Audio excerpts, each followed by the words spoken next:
Hello and welcome to the Berkshire Heroes podcast. I'm not Laura Blumenthal, though you probably worked that out yourself by now. My name is Andy Jones, a local radio broadcaster here in the Royal County. And the Berkshire Heroes podcast has been running for quite a while now with some fascinating guests from the local area. And we thought it was a good time just before the show takes a little summer break to turn the tables a little on our regular host, Laura, and find out more about what motivated her to do the show and her reflections of how it's going so far. So without further ado, I'll turn the tables and say, Laura Blumenthal, welcome to the Berkshire Heroes podcast. Thank you, Andy. It's quite strange having the tables turned and the interviewer being the interviewee. Oh, I know. Yes, I'll be gentle, though, I promise. So let's start with the Berkshire Heroes podcast origin story, as it were. For you, why start a podcast and why this one in particular? So I was a councillor on Woking Borough Council for many years. And one of the things I most enjoyed was meeting people, doing things locally, doing cool, innovative things. If it was working charities, business, the movers and shakers. And they used to always give me such a high because it can be sometimes a bit depressing on the council with all the issues to deal with. And you forget that there are people in the community doing things. And so I really didn't want to lose that. And I wanted to give them a platform and to spotlight their work as well. So I thought, what better thing to do than a podcast? I can just talk to them in 20-minute bursts, platform what they're doing, spotlight their projects, their issues, really get to the nub of problems in society and how they're dealing with it, whilst also me just being inspired by them. So it was pretty much in my own interest as well, because whenever I talk to any of my interviewees, I always go away feeling a bit pepped up for life, a bit more and energized. So that's what we all need, really. It certainly is. And you've obviously had quite a few ambitions then for it, that it is going to be practical. You were saying that, you wanted to get to the nub of what real issues are and maybe even hear some solutions about those. In terms of the story so far, as it were, has it lived up to your expectations? Absolutely more so, I've got to say, because I've never done a podcast before, so I wondered how difficult it would be to get guests involved. And actually, it's been really quite easy to get them involved because I think it's something that everyone wants to talk about. They want to talk about their passions, they want to talk about their work, and also it gives them a really good spotlight to be able to share with their followers and people also interested in the same things as them. So for me, I really loved how everyone's just so enthusiastic about it, which is great, and just the positive response from it, and just really getting people from all different backgrounds. So if it was Mick Pollock from the Reading Ukrainian Centre, if it was from Matthew Batten from the Reading Supporters Charity, and all sorts of others as well, just understanding what's going on in our local community and what people are doing about it. Yeah, absolutely. We all have got friends who have started a podcast or talked about it, and then you get, maybe 3 episodes in, and then it sort of peters away and trickled out. So first of all, congratulations for that not happening to you. There's already a huge back catalogue, and I would say go on and have a look at some of those previous episodes if you haven't heard them all yet, because there's some real sort of golden nuggets in there and some fascinating, interesting people who you've managed to speak to already. It is still a relatively new show, though. We're talking less than a year. What's kind of surprised you about starting a new podcast? Were there things you hadn't thought about first that have cropped up? What's been some of the challenges and other interesting things about that? I suppose it's just marketing it and growing the following. So I did some Facebook advertising, and that got a lot more interest of people following. So I've got quite a good following on Instagram and Facebook now. Twitter, that just doesn't seem to be the place at all that people go for things. It's also on LinkedIn as well. And so it's just sort of trying to get the information out there that this exists, and actually it's a pretty interesting thing. So that's always going to be really difficult. I think the tech side of things has been a bit more easy than I thought it would be. And also it's very easy having conversations with people. I haven't invited anyone on and they've just been yes and no answers, and it's just been really difficult to get something out of them. So some have been very, very chatty, and that has been more of the challenge, which I didn't think would be the issue, but there is a skill in there for certain. Oh, yes. Editing is half the work, isn't it, as they say. So you've talked to lots of different people now, and what's interesting, I wonder, when you've talked about doing advertising and getting it out there and just sharing the fact that it's out there on social media to try and encourage people to listen, has that also been a way of picking up some potential new guests who have got in touch and said, oh, I've got a story, I'd like to come on? Have you found people that way as well by, promoting it online? Absolutely. I've got emails from people in the community because I'm very much Woking and Borough based. It's been good to get people from outside that area. And I do want to, going forward, try to get more people from across Berkshire, because I have been very Woking Borough focused, I think. So people emailing in saying, I'm doing this interesting thing, I'm not sure if you'd be interested, it'd be great to chat to you. And it's like, oh, of course, absolutely. People on Instagram, I think also because Instagram and other social media, they have more of a following from younger people. That's helped them sort of get in touch with me, just send them me a direct message and be like, I've got this issue and I'm sort of getting a platform this way. Would you want to talk about it? So yes, I would say that trying to get guests from outside my network has been far easier once I started marketing it. And everyone wants to be a Berkshire hero. So of course they're going to want to come on. So yes, it's been quite easy that way. And yeah, I've quite enjoyed that. I imagine some of them are also quite modest and go, oh, well, I wouldn't really call myself a Berkshire hero. I'm just doing my bit and doing something interesting. But it is amazing the different sort of characters that you have. And I do want to ask you about, some of your standout moments in just a minute. Before I do that, though, I'm interested because you've mentioned some of the things you want to do moving forward in terms of getting out of your own bubble, as it were, and just the bit of sort of Wokingham Borough and around Reading and that sort of area and expanding forward. It's been going for a little while now. Are there any more changes that we can expect from the podcast moving forward? I think for me, how I've sort of developed as an interviewer, because this is not something I've ever done before, I'm not a professional journalist. I think going forward, I'm going to have in my mind, I need to be more Louis Theroux. What do I mean by that?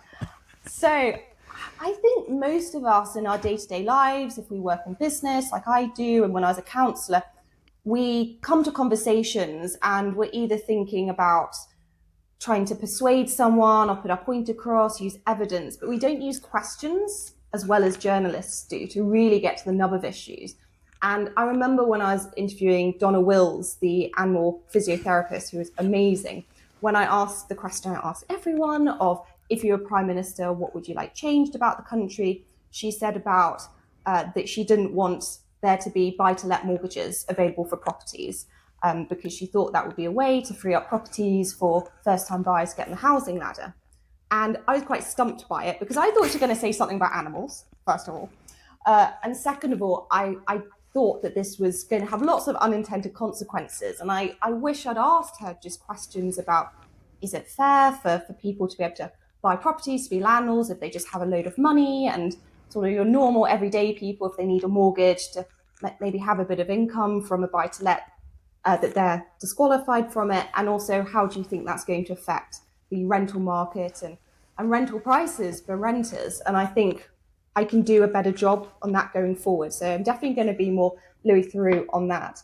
I'm also taking a break in August to recharge batteries. So we'll be back in September and moving to fortnightly as well, because we've been doing it weekly since February, and it's quite a lot. It is really quite a lot. So moving to fortnightly means that I can sort of focus more on trying to market the podcast as well, to get more of an audience, to let people know about it, and also try to be more active in getting those people from across the county of Berkshire. So I think those are some changes that are coming up. It's so funny you mentioned the Donna Willis interview. Yes, that was an interesting one, because it does show you sometimes, and I think this is a joy of this particular podcast, you've got someone in because they do a very particular thing, and you're going to hear their view on that, their expertise on that, but it also shows you have to be prepared, because you don't know what direction a guest is going to take an interview sometimes, and you can be sort of surprised with it. So I'm really glad to hear that you're also going to roll with that a little bit more and sometimes see where it goes, which is really wonderful. I don't want to be like Jeremy Paxman. I'm never going to give a hard time to my guests. That is not the point of the show whatsoever. So it is just making sure that those conversations are always very respectful and conversational and positive. So it's just making sure that I'm always on that line. They're not coming onto my show to be held to account in any way. It's just to explore issues, especially on areas that they're an expert in. And actually, are there any more moments, Laura, which stand out for you on the show, or anything maybe that one of your guests has told you that you think, oh, I didn't realise that. Anything that's kind of stayed with you a little bit? I did love interviewing my old drama coach, Matt Whitelock. He's the drama guru locally, and he's just incredible. He used to teach me drama on a Tuesday night with a load of other 14-year-olds in Woodley a long time ago now. And he's just a larger-than-life character. He's just so knowledgeable about the performing arts. He gave me so much more confidence when I was young. And if you can give children the gift of confidence, then it just sets them up for life. So that was quite emotional and lovely for me. But I also thought it was really quite insightful when I was interviewing Sarah Emery, the CEO of Berkshire Youth, and we were talking about people engaging, like local councils engaging with young people. And she made the point that young people are actually surveyed to death, but they don't actually see anything from these surveys or being listened to. They don't see things getting better for them. They don't see things that they want in the community being delivered. And there isn't that conversation for them. So I thought that really quite opened my eyes to a lot of people need to be better in that regard. And I did really enjoy interviewing Margie Walker, the CEO of the Link Visiting Scheme, because she's a really modest one. She took this really small charity and just has grown it to this incredible organization. She's won the Queen's Award for the charity. She's doing so much good work, and she's just absolutely lovely and just someone you want to clone and have like a million Margies, because after that interview, I just came away thinking, oh, we need more of people like her in this world, because she's a real doer. She was just so positive, and I just thought this is exactly who we need locally, doing great things to help people, elderly people who are feeling lonely, to put them in touch with people who can be a friend and be that contact. And so that really stayed with me too. Do you know, you just saying that's made me think, again, another strength of this podcast, I think, so far, has been the fact that you've spoken to such an eclectic mix of people. When you got this started, you might have thought, okay, there's going to be some charities and a few kind of community groups. But from those to, hip-hop dancers and all this kind of stuff, were you quite prepared for the variety of guests that you would already get? I don't think so. Yes, when I came across Ricky Smith, the TikTok dance sensation, who has millions of views on his TikTok channel for his hip-hop dancers, no, I wouldn't have thought I'd be interviewing someone like him who does incredible things locally. I have been quite disappointed that I haven't been able to interview so many businesses. That's been a real area which I'd like to grow in and just understand more about. I interviewed a business owner from the Woodley Business Club, and that was fantastic. And my recent interview with Maria Lloyd, she's a local entrepreneur herself, and she interviews on her podcast my local marketer, local businesses, so understanding from her what she's hearing. But I think I can do better on that. But elsewhere, yes, there's not really anything else I haven't touched or gone into, if it's to do with wildlife and planting trees and all sorts of things. Absolutely. So many people and so many different people already, which is a real testament to the podcast. Actually, on that, Laura, is there a particular dream Berkshire hero that you would really like to have on the show? If you could dream really, really big and availability was no object, was there someone in particular you'd like? I would love Ricky Gervais, but I think he's a bit busy. But he would be fantastic. I mean, what an absolute success story from Berkshire. Absolutely hilarious, incredible success. A Whitley boy. I would love to have him on. Like he would be absolutely amazing. But I think I'm going to have to grow the podcast following a bit more before he might be interested. Well, you never know. If he comes across it sooner than later, that might just happen. Keep dreaming big, I say. Good for you. So you've walked the walk. There's a lot of people, I talked about, there's a lot of people who sort of started a podcast and then it fizzles out. But for every one person who's at least started, there's dozens and dozens and dozens who have just talked about it and haven't, actually taken that first big step. As someone who's done that and already seeing, quite a degree of success, have you maybe got advice to those of us who are at least thinking of maybe starting a podcast? What have you learned that maybe you wish someone had told you as you go getting started? I really love using the Riverside online platform to record the podcast. It's very intuitive. It's free for a number of hours recording, and then you can pay for more to subscribe. And it's just something which is very easy to use, especially if you're not a techie like me. So it's something far better than Zoom. I see podcasters recording on Zoom, and I just think that just makes life a lot more difficult. So I certainly advise that.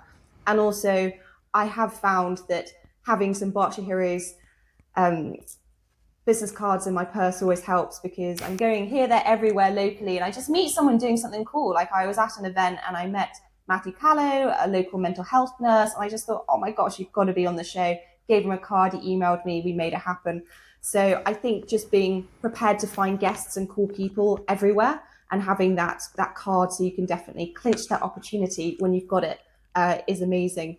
And just pacing yourself as well, because it's been a bit overwhelming at times to have one a week, but I think it's just making sure you focus on quality is really important, and making sure that you're just not overwhelmed. So those podcasts die because it's just too much. It's too much work. I've known podcasters as well to be like, oh, it's just too much. It wasn't really getting me where I want. But for me, I feel like it's manageable to sort of get the experience under my belt with the number of podcast episodes done, to understand that sort of technical expertise, to know what I need to learn going forward. And now having it fortnightly rather than weekly, I can really focus on that sort of quality and sort of growing the following, which is the next step.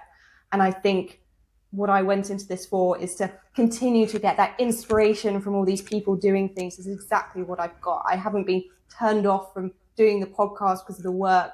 Definitely the inspiration and all the good things I get from that totally outweighs the work side of things. So yes, I definitely keep all those things in mind if I was starting afresh. That's good stuff, yeah. So getting the right kind of technology, making sure that you pace yourself and you're realistic so you don't get the dreaded burnout, which so many podcasters and YouTubers talk about. And the business card is a really good tip, because like you say, you never know when you're going to meet somebody surprising who is perfect for the show. And I suppose you also have an advantage. I've just thought of this. Every guest that you have, they've got a friendship group, they've got connections and circles. Not only that they could possibly, I suppose, recommend other people for you to speak to, but that's a great way of expanding your audience, isn't it? Every one of these people you talk to, they're going to want to promote the fact that they were on this fantastic podcast. So I guess that's another way of expanding your audience base, right? Definitely. I'd say absolutely on that. When I did begin the podcast and the first few interviewees, I did ask them at the end, is there anyone else you think I should be in touch with interviewing? But then I got to a point where I just had so many people to interview and so many people were interested that I was like, I'm not going to ask that question again. Oh my gosh.